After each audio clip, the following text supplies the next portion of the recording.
हम्म। इसमें बड़ा समूह तो पांडव है और छोटा समूह समझो कौरव। कैसे? देखिए यही गड़बड़ है, यहाँ किसी को समझ में नहीं आएगा ये। फिर भी हम थोड़ा कोशिश करते हैं इसको जानने की। जी। देखिए, हाँ। आपका जो बात करने का फ्लो है उससे आपको खुद भी पता चलेगा कि सीता के एग्जाम्पल में आप एकदम कॉन्फिडेंट थे, पर जैसे ही ये एग्जाम्पल आया तो यहाँ थोड़ा हाँ कॉन्फिडेंस हाँ आपका हाँ हाँ। लूज हो गया। पर लूज हो गया, हाँ हाँ।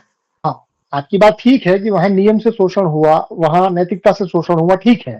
पर नैतिकता का शोषण मतलब बड़े समूह द्वारा छोटे समूह का शोषण, और नियम का शोषण मतलब कि छोटे समूह द्वारा बड़े समूह का शोषण। पर इस दोनों में जो बड़े एग्जाम्पल हाँ। दिया गया है, उस एग्जाम्पल को आप जस्टिफाई कैसे करेंगे? क्योंकि उसके लिए अभी एक और कदम गहरा जाना पड़ेगा, जो धीरे धीरे होगा। थोड़ा वेट करिए, मैं बता रहा हूँ जी। रोनित जी, आप बताइए।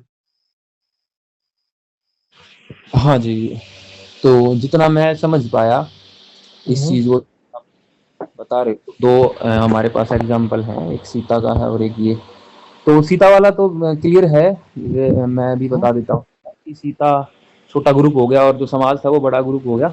बड़े ग्रुप के हम्म, ग्रुप का कर दिया शोषण। और जो दूसरा एग्जाम्पल है, इसमें मैं जितना समझ पाया हूँ, हम्म, इसमें ये कि चीर हरण हुआ है द्रौपदी का, और हम्म, जिसके द्वारा किया गया है वो कौरव थे। ओके। ठीक है, और कौरव मान लो कि 100 भाई थे, तो 100 के 100 चाहते थे कि चीरहरण हो, लेकिन वहां हम्म, बैठा एक व्यक्ति ये नहीं चाहता था कि चीरहरण हो। अब जितने भी और राज्य में लोग थे या सभा में लोग थे पांडव के साथ और भी थे, सब नहीं चाहते हम्म, थे कि हो, लेकिन फिर भी हो रहा था। तो 100 ओके। लोगों ने पूरे समाज का शोषण किया। उनको पता था ये गलत है, लेकिन फिर भी उन्हें होने दिया। वो सिर्फ ओके। शोषण कैसे हो रहा था, मैं हम्म, ये समझ। Okay okay. अब थोड़ा आपको उत्तर के और करीब लाने के लिए मैं आपको एक सवाल पूछता हूँ। हो सकता है कि ये सवाल के माध्यम से आपको उत्तर पता चल जाए, हो सकता है। आप मुझे बताइए कि यदि उस सभा में बहुत कम लोग थे जो कि वस्त्र हरण करना चाहते थे, और बहुत ज्यादा लोग थे जो ये नहीं चाहते थे, राइट? बिल्कुल बिल्कुल।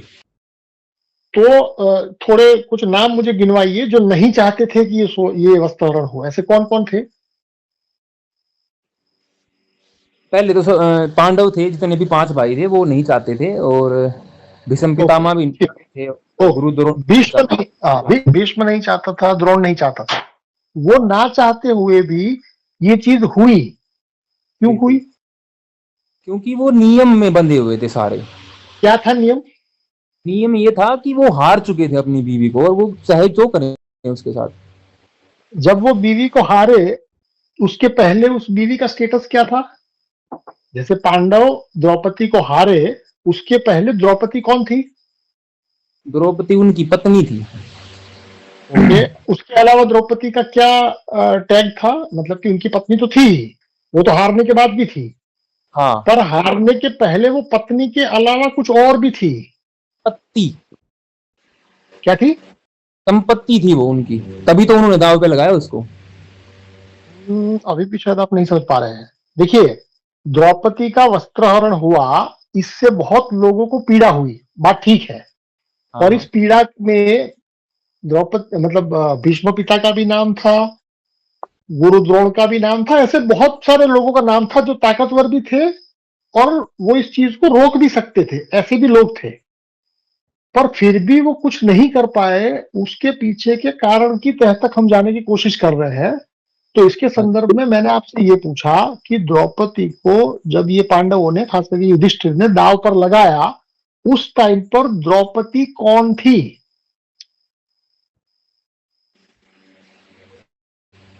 द्रौपदी तो एक स्त्री थी। ओके, स्त्री थी, और ठीक है। स्त्री तो देखिए, आप एक चीज समझिए। स्त्री तो वो दांव पर लगाने के पहले और लगाने के बाद दोनों ही कंडीशन में वो स्त्री ही थी। मैं बिल्कुल। आपसे पूछ ये रहा हूं कि ऐसा क्या हुआ जिसके कारण दांव पर लगाने के पहले और हारने के बाद द्रौपदी का स्टेटस बदला? हम्म। थोड़ा और दिमाग को जोर दीजिए, शायद आपके अंदर जवाब है ही। मैं तो इसको ये समझना चाहता हूँ, समझ रहा हूँ कि वो संपत्ति, ऐसी संपत्ति ले रहे थे उसको, और उन्होंने दाव पे लगाया। भाई साहब, अभी भी आप नहीं समझ रहे हैं। वो पहले उनकी संपत्ति थी, बाद में किसकी हो गई? बाद में वो हारने के बाद कौरवों की हो गई थी। कौरवों की संपत्ति हो गई या कुछ और हो गया?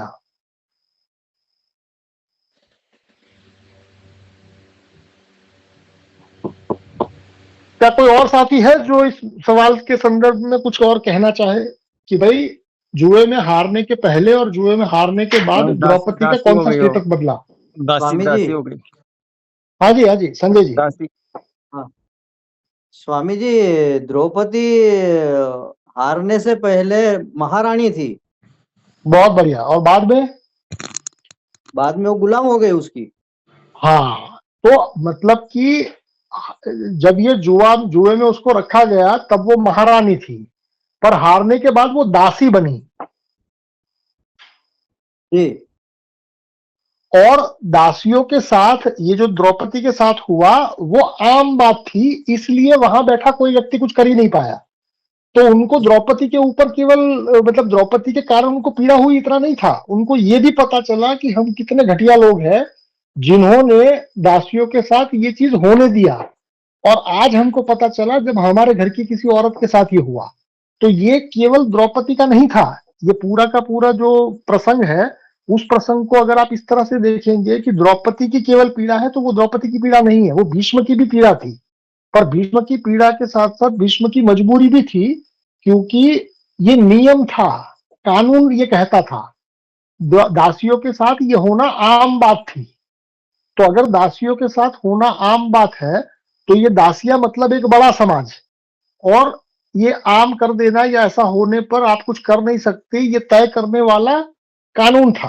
कुछ कम लोग थे, कुछ गिने चुने लोग थे, राजा महाराजा या जो भी काउंसिल के लोग थे उतने थे। तो उस संदर्भ में आपको पता चलेगा कि वहां पर छोटे समूह द्वारा बड़े समूह का शोषण हुआ। अब यहाँ छोटा समूह कौन? छोटा समूह राज दरबारी या तो नियम निर्धाता जिन्होंने ये नियम बनाए, और बड़ा समूह मतलब कि दासियों का बड़ा समूह। आप उसमें द्रौपदी को भूल जाइए, क्योंकि अब द्रौपदी जो है वो महारानी नहीं है, दासी थी। तो दासियों का जो समाज था वो बड़ा समूह था, और नियम बनाने वाले लोग थे वो छोटा समूह था। तो यहाँ पर बड़े समूह द्वारा छोटे समूह का शोषण नहीं हुआ, छोटे समूह ने बड़े समूह का शोषण किया। और ये रियलाइजेशन भीष्म और वहां जो भी थोड़े बुद्धिमान लोग थे उनको ये रियलाइज हुआ। वो द्रौपदी को लेके तो चिंतित थे ही, पर केवल द्रौपदी को लेके चिंतित नहीं थे। उनकी एक्चुअल जो पीड़ा थी वो दासी समाज के लिए पीड़ा थी। क्या ये बात समझ पाए, या आपको लगता है कि ये समझने में थोड़ा अटपटा है? जी संजय जी। ये समझ गया। हाँ जी जी रोनित जी कुछ रोशनी डालेंगे, कुछ बताना चाहेंगे? नहीं, समझ आ गया जी मेरे को, दासियों का था वो। हाँ, कोई बात नहीं। मतलब कि मैंने जो दो एग्जाम्पल रखे हैं उस एग्जाम्पल में अगर आप डॉट्स जोड़ना नहीं जानते तो मेरे एग्जाम्पल सीधा सीधा समझ में नहीं आएंगे। क्योंकि सीता का एग्जाम्पल तो सीधा सीधा समझ में आएगा कि भाई सीता को अग्नि परीक्षा के लिए न राम ने फोर्स किया न सीता खुद गई, पर फिर भी वो ऑर्डर राम से लिखवाया गया। तो यहाँ केवल सीता का शोषण नहीं हुआ, राम का भी शोषण हुआ। और ये किया किसने? बड़े समूह ने, मतलब कि समाज ने। तो समाज मतलब बड़ा समूह और राम सीता मतलब छोटा समूह। तो बड़े समूह ने छोटे समूह का शोषण किया। आधार क्या बनाया? नैतिकता को आधार बनाया। और दूसरे एंगल में देखा जाए तो दासी समाज बड़ा समूह और नियम बनाने वाले छोटा समूह। तो ये छोटे समूहों ने नियम बनाए और उस नियम के कारण दासियों का शोषण होता रहा था, जिसका भनक इन लोगों को तब लगा जब उनके सामने उनके घर की कोई सदस्य के साथ ये हुआ। तो कुल मिलाकर ये जो मुद्दा है उसमें मैं कहने की बात ये कह रहा हूं कि भाई शोषण दो तरीके से होता है। एक होता है नियम से। नियम से शोषण का मतलब ये हुआ कि चंद लोग मिलके एक बहुत बड़े ग्रुप का शोषण कर सकते हैं। और दूसरा तरीका है नैतिकता के आधार पर, जहां पर बहुत सारे लोग मिलके एक छोटे समूह का शोषण कर सकते हैं। इससे सीख ये मिलती है कि नियम और नैतिकता कोई विधि का विधान नहीं है। नियम और नैतिकता जो है वो समय परिस्थिति काल के अनुरूप बदलते रहते हैं। तो इसलिए आपको नियम और नैतिकता को काम चलाओ ही समझना चाहिए, क्योंकि नियम और नैतिकता का जब भी अतिरेक होगा शोषण हो जाएगा। तो यदि आप शोषण से बचना चाहते हैं तो जिस वक्त शोषण हो रहा है उस वक्त उससे बचना लगभग नामुमकिन है। उसके लिए बहुत शक्ति चाहिए, बहुत हिम्मत चाहिए, एकदम वीरले व्यक्ति का काम होता है ये। और इतने विरले सब लोग नहीं है, ये भी सच्चाई है। तो नियम और नैतिकता को काम चलाओ मानना ये शोषण से बचने का एकमात्र तरीका है। इसका मतलब ये नहीं है कि नियम नहीं होंगे और नैतिकता नहीं होगी। नियम और नैतिकता समाज में होंगी, पर जैसे ही उसका अतिरेक हो जाए तो उसको तोड़ने के लिए या उसको उससे ऊपर उठने के लिए आप वेट मत करिए। तो ये आपको पता कब चलेगा, जब आपकी शिक्षा में ये बिंदु आएगा कि नियम और नैतिकता काम चलाऊ है, टेम्पररी है, समय स्थान उसके अनुरूप है, वो कोई विधि का विधान नहीं है, वो कोई ब्रह्म सत्य नहीं है। जी, इस मुद्दे पर कोई सवाल उठ रहा है, कोई ऐसी चीज आपको लग रही है जो कि मैं आपको जो बता रहा हूं वो तार्किक नहीं है, या वो आपको समझने में मुश्किल आ रही है, तो आप मुझे सवाल पूछ सकते हैं इस पर्टिकुलर मुद्दे पर कि नियम और नैतिकता जो है वो काम चलाऊ है। क्योंकि अगर उसको काम माना और उससे उसके साथ रिजिडली चिपक गए तो शोषण हो जाएगा। जी रामदास जी, आपको कुछ समझ आ रहा है? ये जो बातें हो रही है उसमें से आपका कोई, मतलब जैसा अब तक आप ये मान रहे थे कि हमेशा बड़ा समूह ही छोटे समूह का शोषण कर सकता है, पर यहाँ पर बात ये चल रही है कि छोटा समूह भी बड़े समूह का शोषण कर सकता है, तो क्या आपको ये समझ में आ रहा है ये सारी चीजें, रामदास जी? हाँ, आगे आगे। ओके, कोई सवाल है तो पूछ सकते हैं। स्वामी जी, हाँ जी, हाँ जी, संजय जी। नैतिकता और नियम को हम समझ भी लेते हैं, समझ में आ भी गया तो हम हमारा शोषण नहीं होने देंगे, वो कैसे मुमकिन है? शोषण तो हमारा होगा ही। जो नीति नियम है जो है उसमें तो हमारा शोषण होगा ही होगा, उससे हम कैसे बच सकते हैं? नियम और नैतिकता को काम चलाओ मानना शुरू कर दीजिए, वो काम चलाओ है भाई। काम चलाओ का मतलब है वो गलत है ये मैं नहीं कह रहा हूं। काम नहीं, चलाओ का मतलब ये है कि वो विधि का विधान नहीं है, वो कोई ऐसा सत्य नहीं है जो कभी टूट नहीं सकता, वो रोज टूट सकता है। समझ आ रही है बात? समझो। देखिए, अभी तो नियम और नैतिकता काम चलाओ है, ये इसका एग्जिट प्लान है, मतलब कि ये इसकी कुंजी है। अगर आप शोषण से बचना चाहते हैं। हाँ जी, उदाहरण बताओ उसका। भाई साहब आपको तो समझ में आ गया था बेटा। आप जो है बंदर को पहले हटा दीजिए, बंदर के साथ मैं ज्यादा बात नहीं करता हूं। हाँ जी संजय जी। हाँ स्वामी जी, अभी अभी तो ऐसा समझ में आ रहा है आपकी बात से कि उसको परमानेंट मत मानो। देखिए, परमानेंट है ही नहीं, आप मान क्यों रहे हैं? है ही नहीं जब वो वो, चलो। हाँ, जब वो परमानेंट है ही नहीं और आपने उसको परमानेंट मान लिया, इसका मतलब ये हुआ कि या तो आप किसी का शोषण करेंगे उसको आधार बना के, या कोई आपका शोषण करेगा उसको आधार बना के, ये होके ही रहेगा। जी, इसका सिंपल सा सॉल्यूशन ये है, देखिए, जब आपके घर में आग लगे तब आप कुआं खोदने जाएंगे तो उससे आग नहीं बुझा पाएंगे, पर जी, अगर आप कुआं पहले से खोद ले तब भी आप, जब आग लगेगी तब कुछ डैमेज तो होगा ही, पर कम से कम आपको पता चलेगा कि भैया आग लगी है तो कुएं से पानी लाके आग को बुझा सकते हैं। कहने का मतलब यह है कि प्रकृति एकदम विराट है। इतनी विराट होने के कारण अगर आप उस मूल बिंदु को समझ लेते हैं कि भाई नियम और नैतिकता का अतिरेक जो है उससे शोषण पैदा होता है, तो अगर आपको शोषण से बचना है तो वो ऐसा नहीं है कि जब शोषण होगा तब देखेंगे, तब कुछ नहीं देख पाएंगे, तब तो आपके हाथों में बेड़ियां आ चुकी होगी। जी, हाँ जी भाई, और कोई जी संजय जी, और कुछ है पूछने लायक तो बताइए। जी, जी, ओके। जी रामदास जी, अब आपका कोई सवाल है तो बताइए, आपका है तो ही बताइएगा।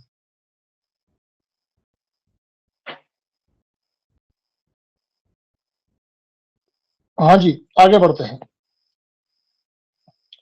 देखिए, हेलो। अब तक हमने जो, हाँ जी जी, जो भीष्म जी ने जो शपथ लिया था, पिता की शपथ, वो एक्चुअली तो वो एक मैं इसको मान लिए थे, फिर बाद में तो इसको तोड़ना पड़ा।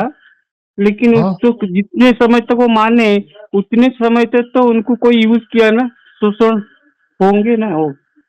हाँ हाँ, मैं वही तो बात कर रहा हूँ भाई, जो टेम्पररी है उसको आपने परमानेंट मान लिया, तो उसके कारण या तो आप किसी का शोषण करेंगे या कोई आपका शोषण करेगा। हाँ हाँ हाँ। नियम और नैतिकता दोनों जो है वो विधि का विधान नहीं है, वो काम चलाओ सत्य है।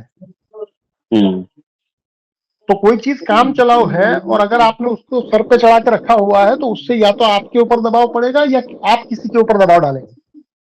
ठीक है, ठीक है, समझ में आ रहा है? समझ आ गया, आगे जी समझ। जी। हाँ जी राजेंद्र जी, आपका स्वागत है। आप थोड़े लेट आए शायद।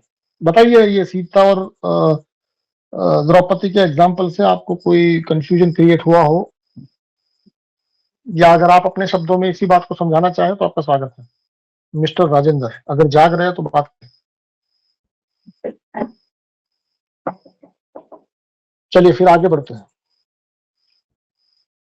देखिए, अब तक हमने जिन जिन बिंदुओं पर बात किया है वो हो सकता है कि आप में से बहुत सारे लोगों को या कुछ लोगों को ये लग सकता है कि ये सारी बातें थोड़ी किताबी बातें हैं, रियल लाइफ में ऐसा नहीं होता। तो ये जो आखिरी बिंदु है, ये आपकी जो ये कंफ्यूजन है उसको भी तोड़ देगा। अब आप अगर कुछ करना चाहते हैं तो कुछ करने के लिए आपको किन किन चीजों की आवश्यकता पड़ी है। मैं कुछ की बात कर रहा हूं, मतलब कि एनीथिंग।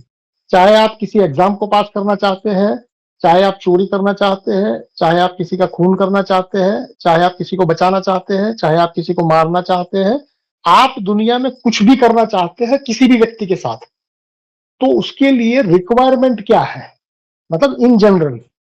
मान लीजिए कि आपको एक बिल्डिंग बनानी है, तो ये बिल्डिंग खड़ी करने के लिए क्या चाहिए। मान लीजिए आपको बिल्डिंग गिरानी है, तो बिल्डिंग गिराने के लिए क्या चाहिए।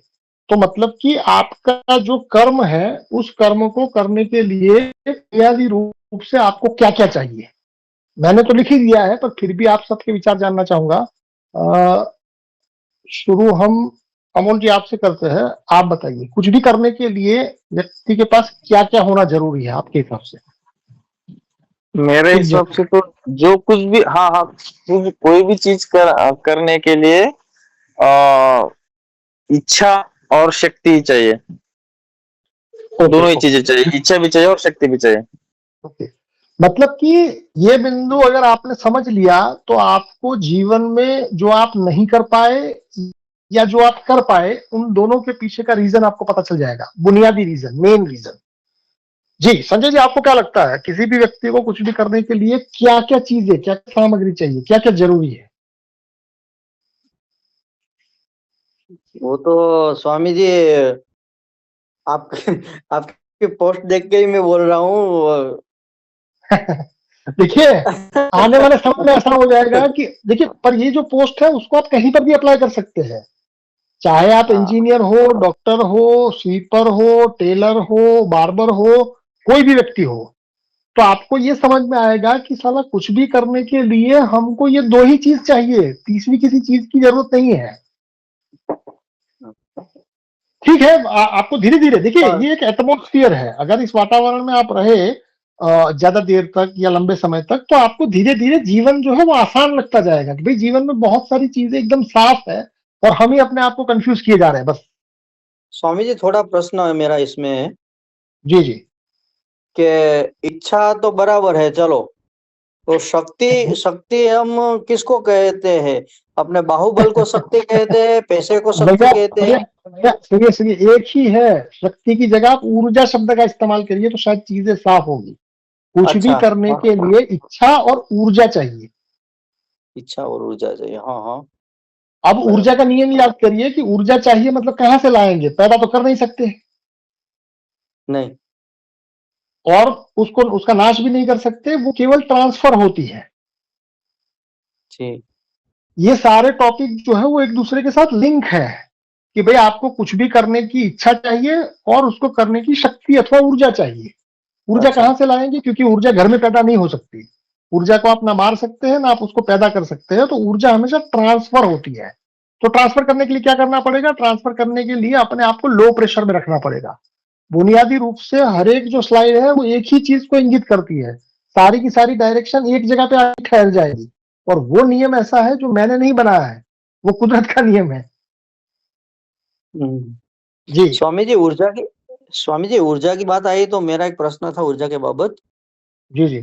कि मैं जो हूँ, हम्म, मैं शरीर रूप जो हूँ, मन रूप जो हूँ, बुद्धि रूप जो हूँ, जो भी हूँ, बराबर, हम्म, वो ऊर्जा का पिंड हूँ या ऊर्जा से मैं अलग हूँ? आपको क्या लगता है? मेरे को अलग लगता है। ओके, तो उस अलग को मानते रहिए और फिर पता करिए कि अगर वो ऊर्जा से आप कुछ अलग है तो फिर ऊर्जा का नियम आप पे अप्लाई नहीं होता होगा। आप अपने सर को जरा दीवार पे मारिए, फिर क्या होता है बताइए। सर को दीवार पे मारूंगा तो खून निकलेगा। कहाँ से आया ये खून? कहाँ से आया ये खून? ये पर आप तो मार पाएंगे बिना इच्छा और कहते शक्ति हैं। का? क्या ये मैंने तो कह दिया कि सर को दीवार पे पटकिए, पर क्या आपकी इच्छा और शक्ति के बिना ये कर पाएंगे? हम्म, कहने का उड़, मतलब उड़, ये उड़, है कि आप देखिए, मानने में तो आप कुछ भी मानिए, उससे कोई लेना देना है ही नहीं। अब नहीं नहीं, हम धीरे धीरे मानना मतलब ये जो ऊर्जा शब्द है ना, वो नया नया सुना है ना मैंने, इसके लिए मेरे को ये प्रश्न हुआ, इसके लिए सबसे मैंने पुराना पूछा। और एकमात्र सत्य है। ऊर्जा हाँ हो वो तो, सकता है आपने पहली बार सुना हो, क्योंकि हाँ अब हाँ तक आप प्रवचनों में उलझे हैं। अब तक हाँ हाँ आपने हाँ दुनिया भर के व्याख्यान पढ़े हैं, हो सकता है दुनिया भर बस की किताबें भी पढ़ रखी हो। पर मूल बिंदु ये है कि आपको मान लीजिए कोई किताब बनानी हो या कोई किताब फाड़नी हो, आप मान लीजिए खाना बनाना चाहते हैं या खाने की ऐसी तैसी करना चाहते हैं, ये दोनों ही सूरतों में आपके पास इच्छा और शक्ति दोनों जरूरी है। अगर आप किसी को बचाना चाहते हैं तब भी इच्छा और शक्ति चाहिए, आप किसी को मारना चाहते हैं तब भी ऊर्जा, तब भी इच्छा और शक्ति चाहिए। जी। मतलब समझ आ रहा शॉर्ट है? में, हाँ हम्म। शॉर्ट में मैं ऊर्जा का एक पिंड ही हूँ, ऊर्जा ऊर्जा का ही भाग हूँ। भाई साहब, शॉर्ट में, लॉन्ग में, दाएं से बाएं से, किसी भी प्रकार से आपको जो कुछ भी दिख रहा है या आप जो कुछ भी है, वो सभी ऊर्जा ही है। आपने शायद बराबर। कल का चीज ठीक से आपको पता नहीं है कि भाई एक होता है एग्जिस्टेंस, रियलिटी, अस्तित्व, और एक होता है भ्रम। अस्तित्व जो है उसका एक ही मायना है। अस्तित्व मतलब क्या? अस्तित्व मतलब कोई ऐसी प्रणाली जिसमें ऊर्जा का नियम है। अगर आप ये, जैसे बीच में आपने कहा ना कि भाई मैं तो अपने आप को ऊर्जा नहीं मानता हूं, तो फिर आप भ्रम में हैं। आप है ऊर्जा पर आप नहीं मान रहे हैं। आपको मानने से तो कोई, मानने या ना मानने से तो रोक नहीं सकता, पर जो है वो तो है ही ना। आप चाहे कुछ भी हाँ मान लीजिए। जी। जी। जी रोनित जी, आप बताएं। कुछ भी करने या ना करने के लिए भी आपके पास क्या क्या चाहिए? सबसे पहले तो हमें चाहिए वाहे। वाहे मतलब क्यों करना है, वो इच्छा में ही आ जाता है। जी। दूसरा हमें चाहिए वही ऊर्जा। हम्म। ऊर्जा नहीं हो पाएंगे। और मैं तीसरा भी इसमें सोचता हूँ, मैंने अभी विचार किया कि कंसिस्टेंसी भी जरूरी है। दोनों चीज होने से नहीं। कंसिस्टेंसी जो है वो तो आप एनालिसिस पर चले गए कि भाई आप रोज मान लीजिए सुबह 6 बजे उठकर जॉगिंग करना चाहते हैं, तो अब ये जॉगिंग कर पाएंगे या नहीं कर पाएंगे उसका आधार आपकी कंसिस्टेंसी के ऊपर नहीं है, उसका आधार आपकी इच्छा और शक्ति के ऊपर है। और आपकी इच्छा जो है वो ऊपर नीचे रोज होगी। जॉगिंग करना मेरा एकमात्र लक्ष्य नहीं था। मेरा एकमात्र लक्ष्य था हेल्थ को ठीक आप करना। आपका आपका जो भी लक्ष्य है, आपको जो भी करना है, क्या आप मुझे कोई ऐसी चीज करके बता सकते हैं जिसमें या तो ऊर्जा का वहां अभाव है या शक्ति का अभाव है, मतलब इच्छा का अभाव है या शक्ति का? इच्छा और शक्ति के ना रहते हुए क्या आप दुनिया में कोई भी चीज कर पाएंगे? नहीं, मैं इस चीज को तो डिनाई कर ही नहीं रहा ना। इच्छा हो सकती तो है बिना कुछ नहीं। तीसरी चीज जो आप जोड़ रहे हैं वो आप एनालाइज कर रहे हैं, वो इच्छा ही है। जब आप देखिए, मैं कंसिस्टेंसी की बात करते हैं, मेरा एग्जाम्पल देके बता रहा हूँ यहाँ पे, क्योंकि कई बार ऐसा होता है मेरी इच्छा होती है कोई काम करने की और ऊर्जा भी है। हाँ, वो काम एक दिन एक का मिनट नहीं है, एक वो काम मिनट एक महीने। एक मिनट एक मिनट एक मिनट एक मिनट आपके हम्म, पास ऊर्जा है और आपके हम्म, पास इच्छा भी है। अब हम्म। तीसरा कौन सा चीज चाहिए आपको? तीसरा चाहिए कंसिस्टेंसी। कंसिस्टेंसी कहाँ से आएगी? कंसिस्टेंसी तो डेली करते रहेंगे तभी आएगी वो तो। और डेली कैसे कर पाएंगे? डेली डेली की ऊर्जा चाहिए, डेली की इच्छा शक्ति चाहिए मेरे को। हाँ हाँ, तो मतलब कि आप केवल ऊर्जा और शक्ति के आगे डेली जोड़ रहे हैं बस। हाँ, तो वो डेली अल्टीमेटली, चीज हाँ है। अल्टीमेटली आपको चाहिए तो इच्छा और शक्ति ही ना, या कुछ और चाहिए? इच्छा शक्ति तो चाहिए। अब मान लो मेरे को एक महीने तक कोई काम करना है और वो साहब, डेली इच्छा शक्ति दोनों भाई साहब, चाहिए। आप बीच अभी में भी नहीं समझ रहे हैं। आप अभी भी मैं नहीं समझ रहे हैं। कि आपका जो उद्देश्य है वो आपकी इच्छा ही हुई। मैं यहाँ आपके उद्देश्य की प्राप्ति की बात नहीं कर रहा हूं। मैं ये कह रहा हूं कि जब भी आप कुछ करना चाहते हैं, मान लीजिए कि आपको डॉक्टर बनना है, तो ये तो आपका सपना हुआ, ये तो अभी मैं इसको कर्म कह ही नहीं रहा हूं, ये तो केवल आपकी इच्छा ही हुई। तो आपकी इच्छा और शक्ति के जोड़ के बिना क्या आप दुनिया में एक भी चीज कर पाएंगे? और ये दोनों के रहते क्या आपसे एक भी चीज छूटेगी? मैं आपसे यही कह रहा हूँ, देखिए आप मेरा एग्जाम्पल लीजिए, मैं ये प्रैक्टिकल है मेरी लाइफ में। या तो मेरा भ्रम टूट जाएगा आज, मैं ये हो सकता है मैं गलत हूँ, लेकिन मैं यहाँ ये कह रहा हूँ, मान लो कि मेरी इच्छा है कि मैं रोज सुबह 4 बजे उठूं। ओके, अब थोड़ा ठहर जाइए, अब थोड़ा ठहर जाइए। आपकी इच्छा है कि आप रोज सुबह 4 बजे उठे, तो ये रोज सुबह 4 बजे उठे या नहीं उठे, ये आपको कितने दिनों में पता चलेगा? कितने दिनों में पता चलेगा? अगर ये कंसिस्टेंसी होता रहा 21 डेज तक।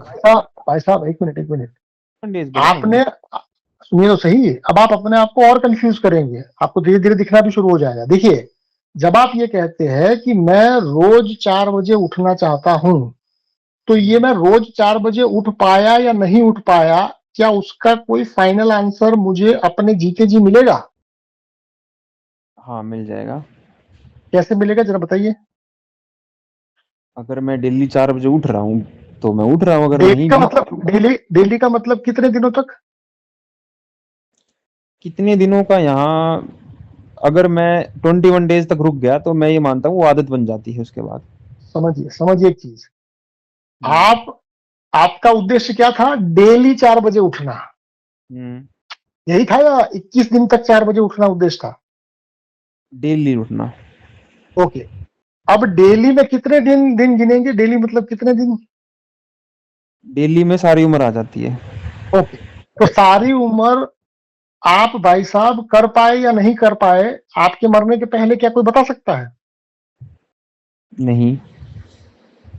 कहने का मतलब ये है कि ये अपने आप को कंफ्यूज करना है। भैया आप अगर ये समझ रहे हैं कि मैं 100 दिन तक ये करना चाहता हूं, तो उसका जवाब संभव है कि भाई 100 दिन आप कर लीजिए, ताकि पता चल जाएगा कि 100 में से 50 दिन कर पाए, 50 दिन नहीं कर पाए।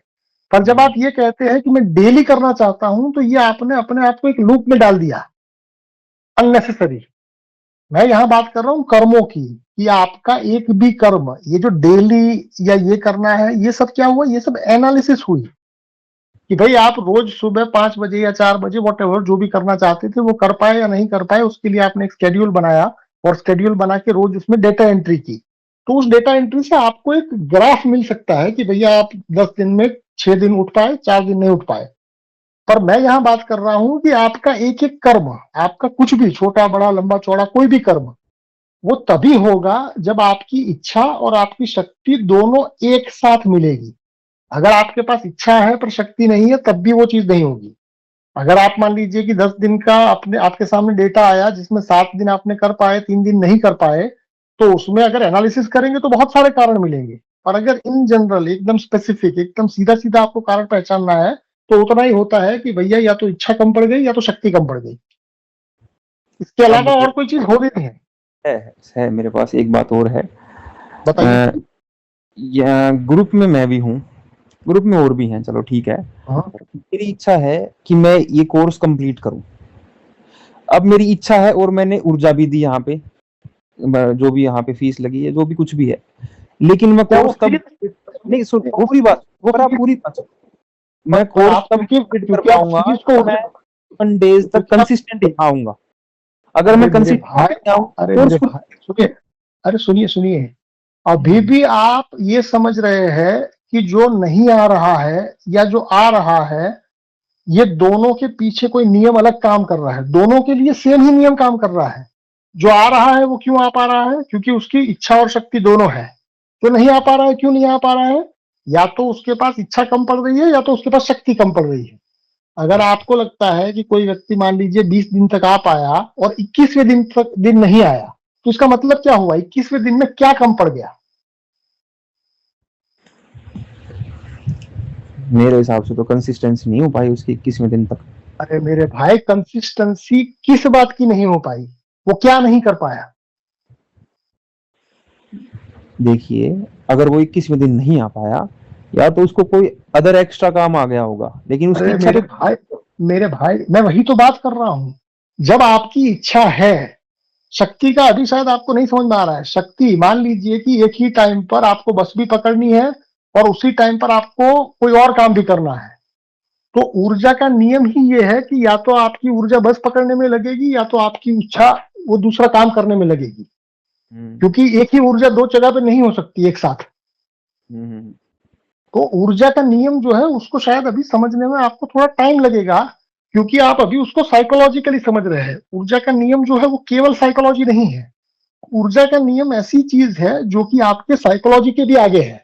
भाई जब मैं ये कह रहा हूं कि आपकी इच्छा और शक्ति अगर दोनों है तब वो चीज हो जाएगी, और अगर दोनों में से एक भी नहीं है, मैं ये नहीं कह रहा हूं कि दोनों नहीं है, दोनों नहीं है तो डेफिनेटली नहीं होगा, पर दोनों में से एक भी चीज नहीं है तो वो चीज हो नहीं पाएगी। ये होना या ना होना, अच्छा या बुरा के संदर्भ में मैं नहीं बता रहा हूं।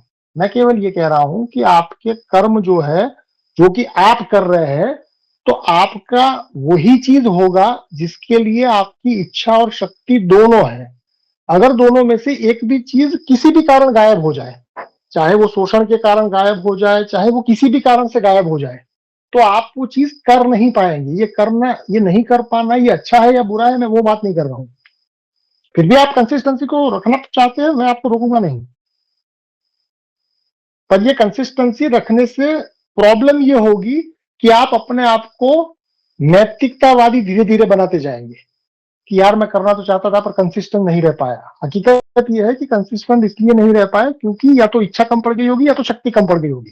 क्या कम पड़ा वो आपके अलावा कोई नहीं जानता। हाँ जी भाई, और कोई साथी इसके ऊपर कोई कंफ्यूजन है तो भी स्वागत है। अगर आपको लगता है कि मैं जो बात कर रहा हूँ उसके अतिरिक्त कुछ कहना है या उसके उसमें से कोई चीज रिमूव करनी है तो उसके लिए भी आपका स्वागत ही है। जी जी रोनित जी, आप। विश्वजीत। मैं बोलना चाहता हूँ, 1 मिनट। हाँ जी। हाँ, तो जैसे हमने तर्क वितर्क किया, बातें की आपसे, तो मुझे एक चीज समझ आई है यहाँ पे कि कंसिस्टेंसी ठीक है, लेकिन वही बात है कि इच्छा नहीं होगी तभी कंसिस्टेंसी नहीं होगी ना उस दिन।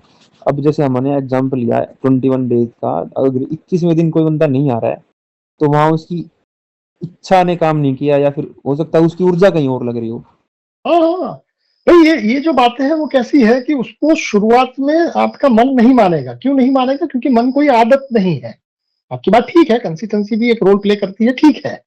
पर अगर और गहराई से देखेंगे तो बात केवल इतनी ही है कि भाई या तो इच्छा में कमी आ गई किसी भी कारण से, हो सकता है उसका कोई भी लॉजिक हो, या हो सकता है कि इच्छा पूरी की पूरी थी पर शक्ति नहीं थी।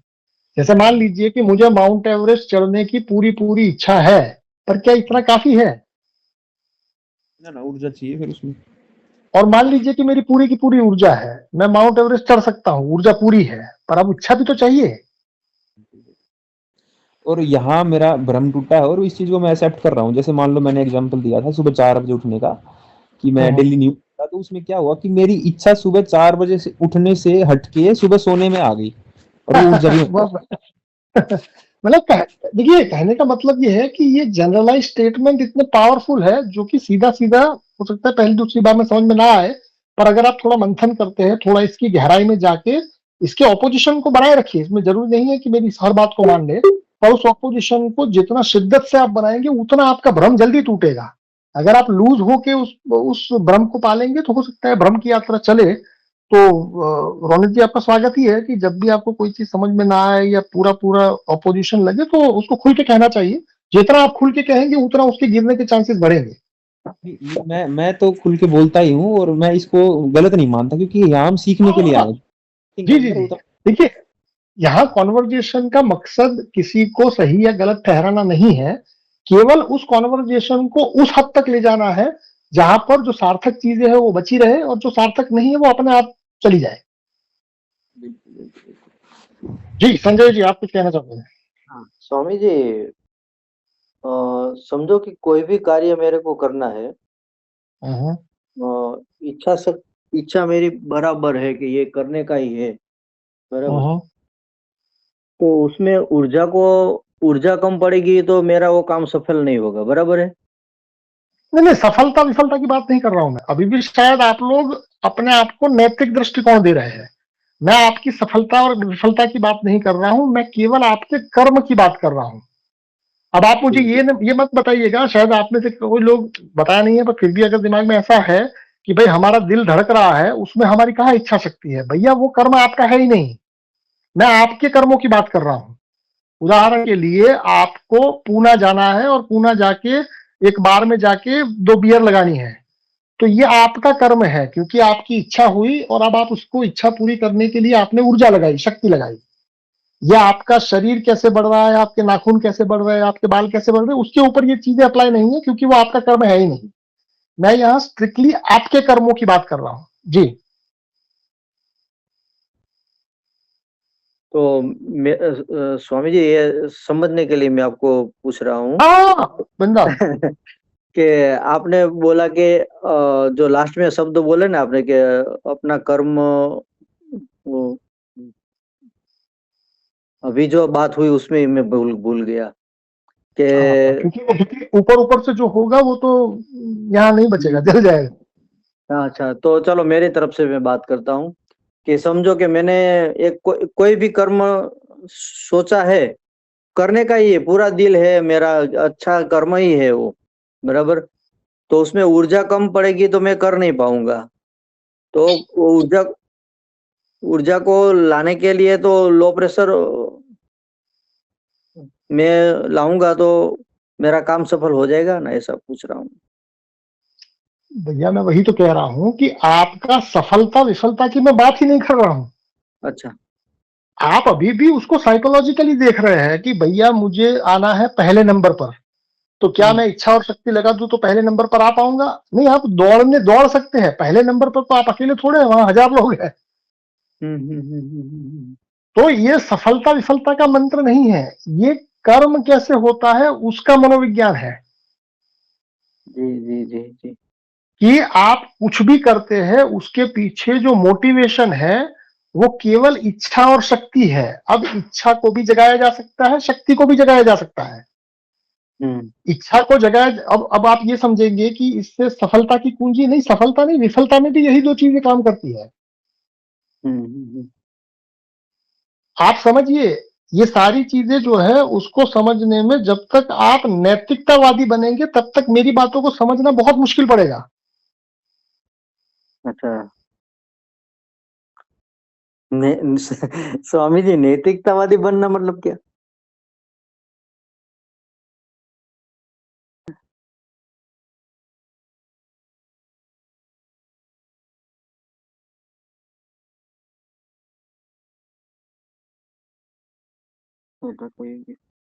स्वामी जी,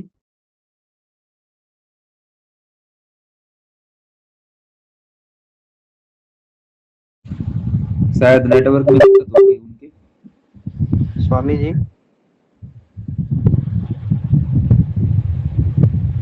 हेलो, मेरी आवाज आ रही है? आपकी आवाज आ रही है, मेरी आवाज आ रही है? हाँ, आपकी आवाज भी आ रही है। और मेरे को लग रहा है कि सतोषी जी का नेटवर्क में दिक्कत थी और इस वजह से वो शायद आउट हो चुके हैं। अभी आ जाएंगे, शायद दोबारा आए। आप चाहें तो अपना क्वेश्चन। मुझे ऐसा लगता है कि इच्छा शक्ति में पैसे को बोल सकता हूँ। आजकल के युग में इच्छा भी पैसा है और शक्ति भी पैसा है, क्योंकि अगर मेरे को इच्छा है एरोप्लेन खरीदने की तो भी पैसा चाहिए, और मेरे को अगर रोटी खाने की, मेरे जेब में 1 लाख है और मैं एरोप्लेन का सपना देखूं तो भी पूरा नहीं होगा, उसके लिए पैसा चाहिए। और मेरा वो पैसा इच्छा भी हो गया, शक्ति भी हो गया। ऐसा नहीं लगता अभी इच्छा शक्ति दोनों मिलाकर अभी पैसे को बोल सकते हैं, क्योंकि पैसे के बिना तो इच्छा भी अधूरा है और शक्ति भी अधूरा है। अभी तो देखिए, दोनों चीजें ठंडा हो अलग, गया है इच्छा और शक्ति दोनों दोनों चीज पैसे के अलग। नाम। मैं बताना चाहता हूँ आपको कि इच्छा और शक्ति दोनों इसलिए हैं क्योंकि हमारे इस ग्रुप में सिर्फ 12 लोग हैं, ठीक है। और ओशो सतोशी जो है वो पता नहीं अनगिनत लोगों के संपर्क में आए होंगे और उनके पास भी पैसे होंगे, लेकिन सिर्फ पैसे होने से वो यहाँ नहीं आए। यहाँ वही लोग आए हैं जिनकी इच्छा भी है। पैसा होना इज नॉट इक्वल टू की इच्छा भी होगी। तो इच्छा अलग है और पैसा अलग है। जी विष्णु जी बताइए।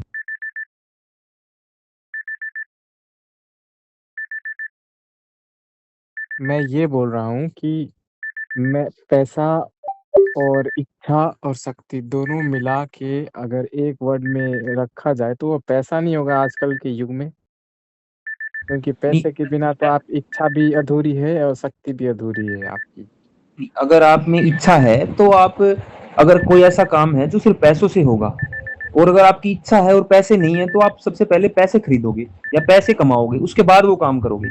तो पैसा एक अलग चीज है और इच्छा एक अलग चीज है।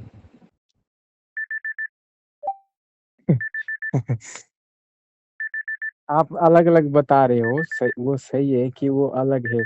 जैसे कि मेरे को चाहिए अब 10,000 का चॉकलेट, इच्छा है मेरी, और 10,000 मेरे मेरे पास है तो वो काम हो जाएगा, क्योंकि इच्छा भी है शक्ति दोनों है उसमें, तो वो काम हो जाएगा। तो ऐसे आप कर्म की बात कर रहे हो, वो सही है, लेकिन ऐसे नहीं जनरली बोल सकते कि आजकल के युग में अभी वो जगह जो है, वो इच्छा शक्ति का जो जगह है, वो जगह पैसा ले लिया है, ऐसा नहीं बोल सकते।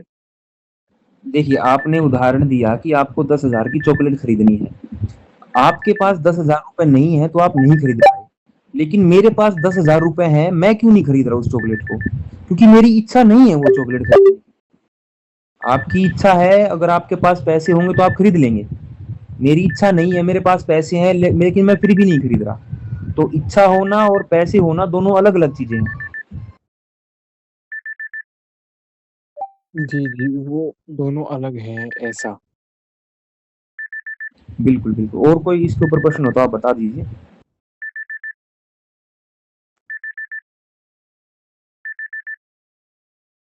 हाँ अलग है, इच्छा भी अलग है और शक्ति भी अलग है, पैसा भी अलग है।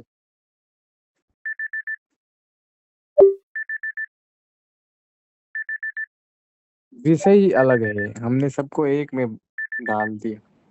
बिल्कुल बिल्कुल। लेकिन ऐसा जनरल वे में भी नहीं बोल सकते ना, वो सब्जेक्ट ही अलग है पैसे वाला। हाँ जी।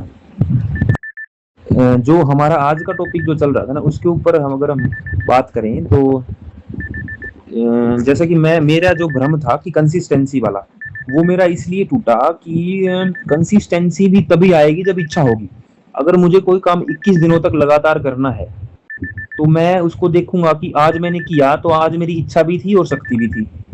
कल भी मैं कर पाया क्योंकि कल भी मेरी इच्छा थी और शक्ति थी। मान लो तीसरे दिन नहीं कर पाया, वो कंसिस्टेंसी टूट गई वहां पे। तो उसका टूटने का दो ही कारण हो सकता है, या तो मेरी इच्छा नहीं होगी या मेरे में शक्ति नहीं होगी उस दिन। तो कंसिस्टेंसी को यहाँ ऐड नहीं कर सकते। ये मेरा भ्रम था और ये बातचीत से टूटा है यार। इसके ऊपर अगर कोई बात करना चाहता है तो बताइए। ये चीजें है ना, ये समझ में मुझे आज तक नहीं आई, इच्छा शक्ति और सूक्ष्म स्थूल। इच्छा शक्ति मतलब ये मेरे को बोला है, मैं जब कोई काम करता हूँ तो बोलता है कि तुम्हारी इच्छा कम पड़ गई होगी, शक्ति कम पड़ गई होगी, लेकिन मुझे आज तक समझ में नहीं आया कि साला ये इच्छा शक्ति मतलब ये संसार में फिट ही नहीं बैठता। नहीं नहीं, देखिए फिट बैठता है। यहाँ आप शब्दों में उलझ रहे हैं फिर से। इच्छा शक्ति आप पहले तो समझ नहीं पाए है क्या। देखिए, अगर एक कोई भी स्टूडेंट है, बच्चा है, उसको उसकी इच्छा हुई कि उसको नीट का एग्जाम क्लियर करना है, तो सबसे पहले उसकी इच्छा हो गई। अब दूसरी आती है शक्ति। शक्ति में यहाँ ये नहीं है कि उसमें बाहुबल में शक्ति है। शक्ति में यहाँ सब कुछ आ गया। शक्ति में यहाँ पैसा भी आ गया है। शक्ति में उसका दिमाग किस तरह काम करता है, यानी उसका दिमाग वो कितना इंटेलिजेंट है, वो भी शक्ति में ही आता है। अगर एक बच्चा है, उसमें उसका दिमाग इतना इंटेलिजेंट नहीं है, यानी वो उस लेवल पे ना तो पढ़ सकता है ना चीजों को देख सकता है।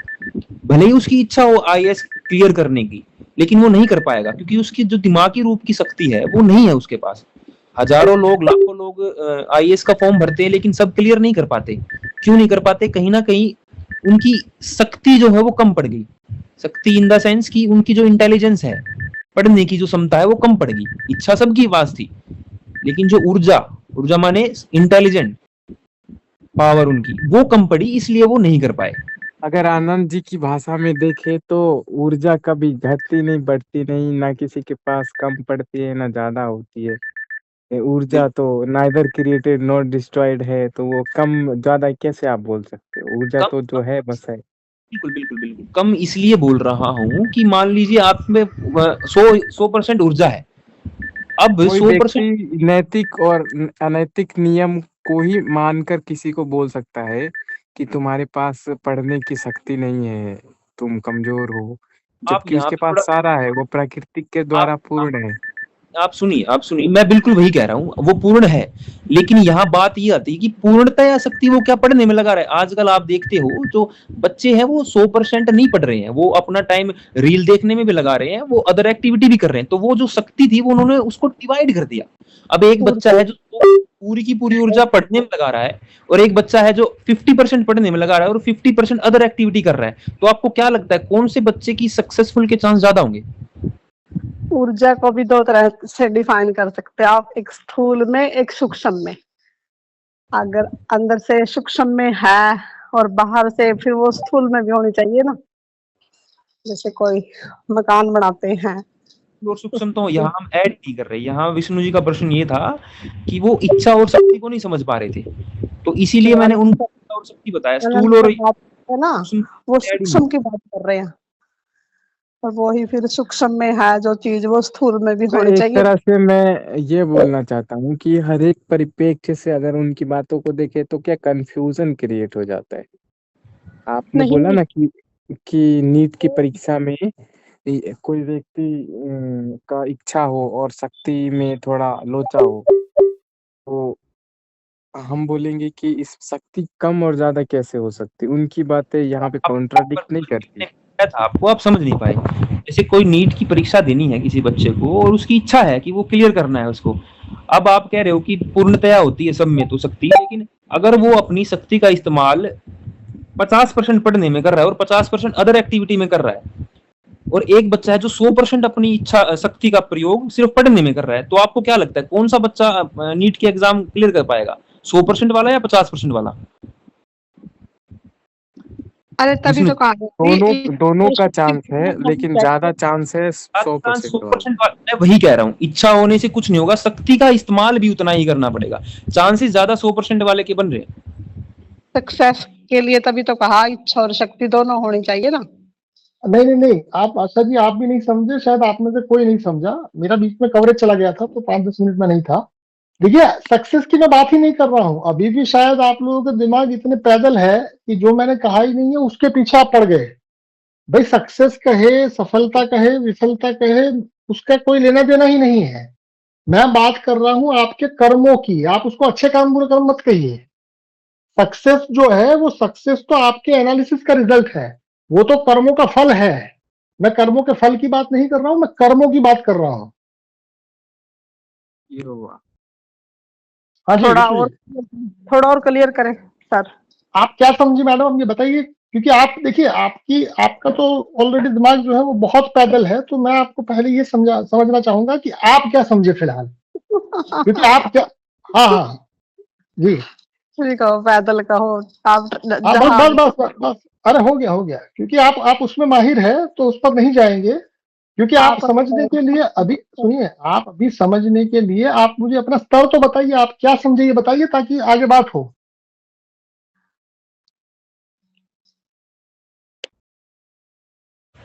मैं बोलना एक करके जी रोनित जी आप बताएं। आप जैसे आप यहाँ से मतलब नेटवर्क की वजह से आप गए थे, तो एक क्वेश्चन आया था यहाँ पे। मतलब एक भाई को ये समझ नहीं आया कि इच्छा और शक्ति क्या है, तो मैंने उसको इस तरीके से डिफाइन किया, हो सकता है मैं गलत हूँ। मैंने बोला कि दो स्टूडेंट हैं और दोनों की इच्छा है कि नीट का एग्जाम क्लियर करना है। अब एक स्टूडेंट है वो 100% इच्छा भी है और शक्ति भी लगा रहा है अपनी इंटेलिजेंस पावर पूरी, और दूसरा स्टूडेंट है वो उसकी इच्छा भी है और वो 50% इंटेलिजेंस पावर अपनी पढ़ाई में लगा रहा है, 50% अदर एक्टिविटी में। तो मैंने बोला कि जो नीट का एग्जाम क्लियर करने का जो सक्सेस रेट है वो 100% वाले का ज्यादा होगा। देखिए जब आप नीट की या किसी भी ऐसी चीज की बात कर रहे हैं तो यहाँ पर अब आपको प्रणाली समझनी पड़ेगी। भैया नीट पेपर को क्लियर करना उसकी एक व्याख्या है। और ये व्याख्या भी जितने भी लोग वहां एग्जाम दे रहे हैं उन सबके ऊपर समान रूप से नहीं लागू है। नीट का पेपर क्लियर किया, क्या उसकी कोई परफेक्ट व्याख्या है जो कि सबके ऊपर लागू हो?